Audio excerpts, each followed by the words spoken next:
Hey, Natural King, Vulgari, Rap Style Beat. Salut à tous et bienvenue. Cours sur le champ gravitationnel. Classe de terminale scientifique. CDETI, etc. Objectif. Représenter une force gravitationnelle. Représenter le vecteur champ de gravitation d'un point matériel ou d'une sphère homogène, creuse ou pleine. Exprimer et calculer les intensités des forces gravitationnelles. Appliquer la notion de champ de gravitation au cas particulier de la Terre et exprimer le champ de gravitation terrestre en fonction de l'altitude. Famille de situations. S'intéresse au mouvement des objets de l'environnement. Catégorie d'action. Analyse des actions à distance en termes de champ de force. Contenu. Nous allons voir successivement en 1. La force de gravitation. 2. La loi de l'attraction universelle ou encore loi de Newton. 3. Champ de gravitation ou gravitationnel. 3.1. Cas d'un objet ponctuel et en 3.2. Champ de gravitation terrestre. 4. Exercice d'application et correction. On commence. 1. La force de gravitation. C'est une force d'attraction mutuelle qui s'exerce entre deux corps pourvus de masse et séparés par une distance AB égale à R. 2. Loi de gravitation. Cette loi a été énoncée par Newton dans le cas de deux corps ponctuels. Énoncé. Deux corps ponctuels de masse MA et MB exercent l'un sur l'autre des forces d'attraction directement opposées, dirigées suivant la droite AB, de valeur proportionnelle aux masses et inversement proportionnelle au carré de leur distance. À droite, vous avez le schéma qui matérialise les corps A et B de masse respective MA et MB, auxquelles sont soumises des forces d'attraction mutuelle F de A sur B en B et F de B sur A appliquées en A. UAB est le vecteur unitaire de la droite AB. AB est égal à R est la distance qui sépare les masses A et B placées au point A et B. Le vecteur force de gravitation FA sur B égale à moins FB sur A est égal à moins G fois MA fois MB le tout sur R au carré fois le vecteur unitaire UAB. Donc voici la traduction de la loi de gravitation énoncée par Newton. Dans cette relation, G ou epsilon est la constante de gravitation universelle dont la valeur est connue. 6,67 fois 10 exposant moins 11 mètres cubes, kilogramme moins 1, seconde moins 2. Ça c'est l'unité de G. Vous pouvez donc en déduire la dimension de G. Également, MA et MB sont les masses qui s'expriment en kilogrammes. L'intensité maintenant de ces forces d'attraction mutuelle FA sur B est égale à FB sur A. Donc en intensité, les deux forces sont identiques, c'est-à-dire ont la même valeur. Et ça vaut G fois MA fois MB sur R au carré. Donc lorsqu'on parle d'intensité ou de module, on n'utilise plus les vecteurs. 3. Le champ gravitationnel. C'est toute région de l'espace où un corps de masse non nulle est soumis à une force d'attraction gravitationnelle exercée par la Terre. Notez bien, il ne faut pas confondre le champ de gravitation terrestre avec le champ de pesanteur, malgré qu'entre les deux il y ait une différence minime. 3.1. Cas d'un objet ponctuel. Considérons deux objets ponctuels A et B de masse MA et MB placés en deux points A et B, respectivement, comme vous pouvez voir sur le schéma de droite. Considérons pour cela la force d'attraction gravitationnelle exercée par A sur B, c'est-à-dire cette force-ci. Ce qui fait qu'on pouvait faire phi, ou alors on pouvait ne pas représenter F de B sur A. F de A sur B est donc égal à moins G, comme on l'a vu précédemment, fois MA fois MB sur R au carré. Nous allons donc remplacer dans cette expression moins G fois MA sur R au carré UAB par le vecteur GA sur B, c'est-à-dire le champ de gravitation créé par la masse MA en B. Ce champ gravitationnel ne dépend donc pas de la masse en B, mais plutôt de la masse qui crée le champ gravitationnel, comme vous pouvez voir dans la suite. Donc nous avons posé G de A sur B égale donc A moins G MA sur R au carré fois le vecteur unitaire de la droite AB, c'est-à-dire fois U AB, que voici. La force d'attraction, ou alors la force gravitationnelle, s'écrit alors MB fois GA sur B, fois le vecteur GA sur B. Le vecteur GA sur B est le vecteur champ de gravitation créé par l'objet A en B. On dit bien, il ne dépend pas de la masse placée en B, mais plutôt de la masse MA qui crée le champ gravitationnel. Voilà, prenons un exemple.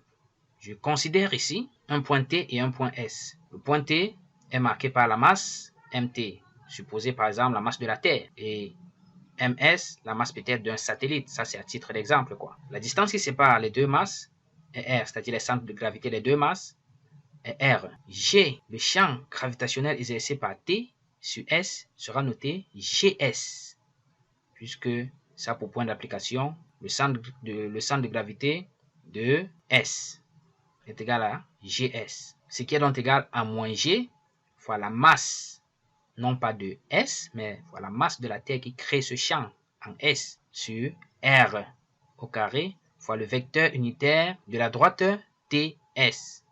Donc le vecteur unitaire va dans le sens TS. Donc ce vecteur unitaire UTS sera donc encore égal à moins UST. Bon, ça c'était à titre d'exemple pour mieux vous éclairer, ou alors mieux vous éclaircir. On revient. G de A sur B s'exprime en newton par kilogramme ou encore en mètres par seconde au carré. Notez M seconde moins 2. Le champ de gravitation créé en B existe même en l'absence de masse en B. C'est-à-dire, même s'il y a absence de masse en B, le champ gravitationnel créé au point B va exister. Mais seulement sa valeur ne sera décelable que si on place une masse témoin. 3.2. Champ de gravitation terrestre. La Terre étant considérée comme un objet de symétrie sphérique de centre O, de rayon RT et de masse MT, question. Que vaut le champ de gravitation créé en P à l'altitude H et celui créé en A à la surface de la Terre? Point d'interrogation. Nous avons à droite schématisation. Nous avons la Terre qui est à symétrie sphérique, qui est considéré comme un objet à symétrie sphérique. Et nous avons en P un corps de masse petit m. La masse de la Terre est notée grand M indice T. Champ gravitationnel créé en P, c'est-à-dire ici. C'est pareil que ce que nous venons de voir dans le cas d'un objet ponctuel. Donc GH, qui est G en P, sera égal à quoi? À moins G fois la masse de la Terre sur R. Sur R au carré, le tout fois le vecteur unitaire UOP, avec UOP égal à vecteur OP sur R. Or, nous avons petit r égale à RT plus H.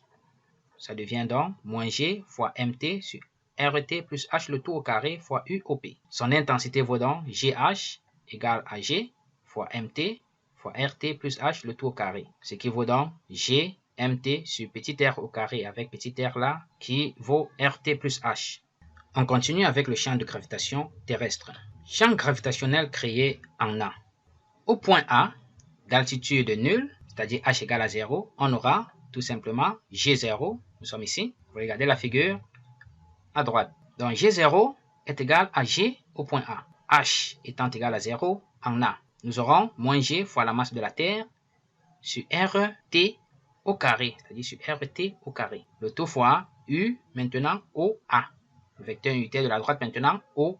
Avec U OA égale au vecteur OA sur OA, c'est-à-dire sur RT. Son intensité vaut donc G0 ou alors GA égale à G fois la masse de la Terre sur le rayon de la Terre au carré. Maintenant, relation entre GH, c'est-à-dire G à l'altitude H et G0. Nous reportons les deux expressions trouvées dans les lignes précédentes. GH valait G en intensité fois MT sur petit r au carré, où petit r était égal à RT plus H le tout au carré. Et tout à l'heure, nous avons trouvé G0, que voici, G fois MT sur RT au carré. Donc, première relation ici, et là, deuxième relation pour G0. On fait le rapport. 1 sur 2, cela nous donne GH sur G0. Donc, on aura tout ceci, le tout divisé par GMT sur RT au carré. GMT au numérateur et GMT au dénominateur vont donc se simplifier.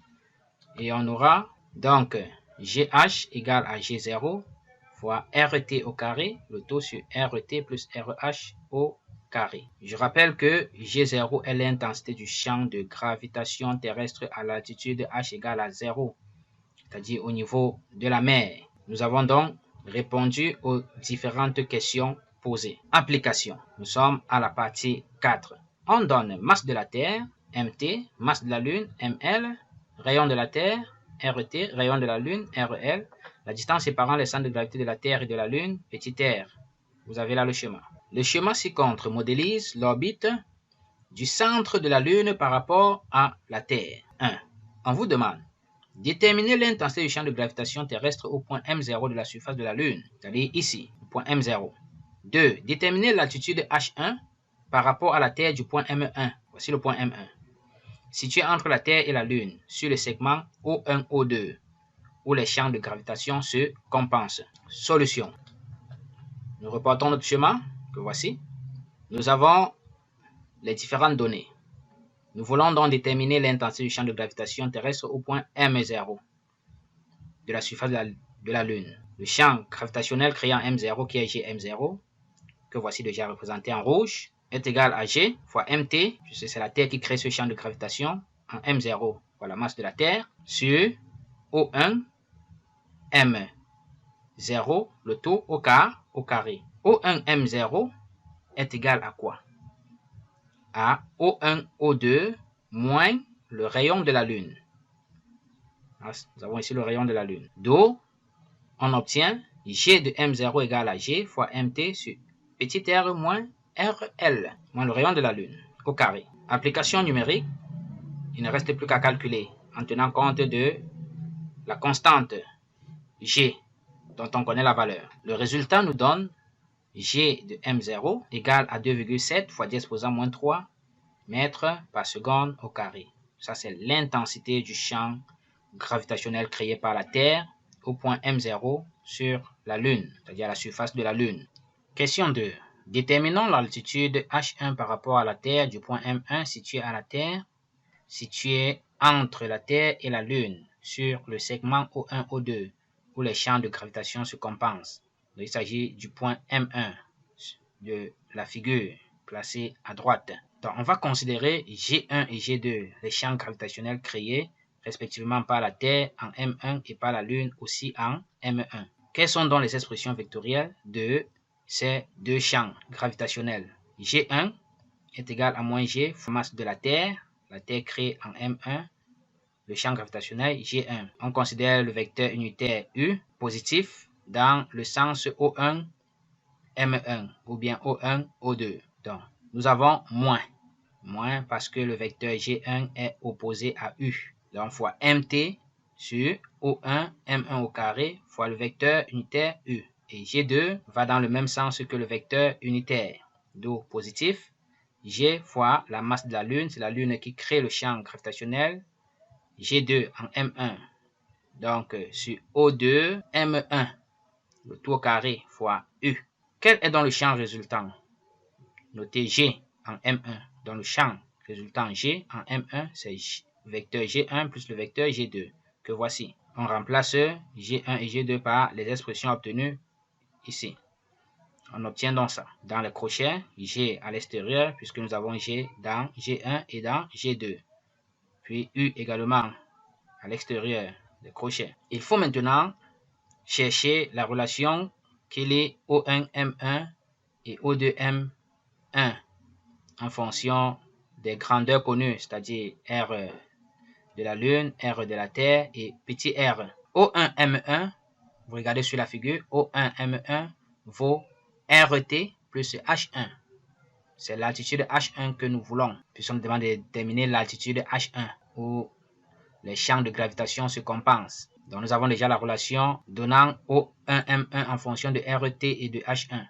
Maintenant, O2M1 sera égal à quoi? À R. On enlève RT plus H1, que voici. On vient donc remplacer 2 et 3 dans 1, c'est-à-dire dans le vecteur champ gravitationnel résultant. Et on en déduit donc la norme. La norme, c'est donc grand G fois la valeur absolue de moins, bref, de tout ce qui est dans les crochets. On continue. Les deux champs se compensent si et seulement si l'intensité du champ gravitationnel résultant est égale à 0. Voilà ce qui vous permet donc d'obtenir une équation que vous allez résoudre afin de trouver H1. Donc si G est égal à 0, on pose tout simplement que toute cette quantité est égale à 0. Cela implique que MT sur RT plus H le tout au carré sera donc égal à ML sur petit r moins RT moins H1 le tout au carré également. Il ne reste plus qu'à résoudre. Voilà. À ce niveau, qu'est-ce que je fais? Je prends le MT si je viens, je remplace R moins RT moins H1 le tout au carré par MT et ceci prend la place de MT. J'obtiens donc ceci, cette quantité élevée au carré. Pour faire partir le carré, je mets dans la racine ici. Vous voyez, nous sommes là. Donc toute cette quantité est égale à la racine de ML sur MT. La résolution de cette équation donne tout simplement H1 égale à R, petit r, sur 1 plus racine de ML sur MT moins grand RT. Vous pouvez donc vérifier que l'on aboutit exactement à cette expression. Application numérique, H1 avec les différentes valeurs nous donne ceci. Et le résultat, H1 est égal à 339 300 155,3 mètres, soit en notation scientifique, H1 égale à 3,39 fois 10 exposant 8 mètres. Pour finir, j'ai une question pour vous. Calculez l'intensité de la force de gravitation exercée par la Terre sur la Lune. Faites cela. Répondez à cette question depuis chez vous pour vous rassurer que vous avez au moins compris quelque chose du développement de ce cours en vidéo. Prendre enfin cette vidéo et ce cours sur les forces gravitationnelles. Alors, si le contenu de cette vidéo vous a plu, n'hésitez pas à laisser un pouce bleu, c'est-à-dire un like. N'hésitez pas à laisser un commentaire et n'hésitez aussi pas à vous abonner à la chaîne si vous êtes nouveau. Alors, on se dit au revoir et à la prochaine. Aussi, activez la cloche de notification pour ne pas rater les autres vidéos. Ciao, ciao. Natural King VDM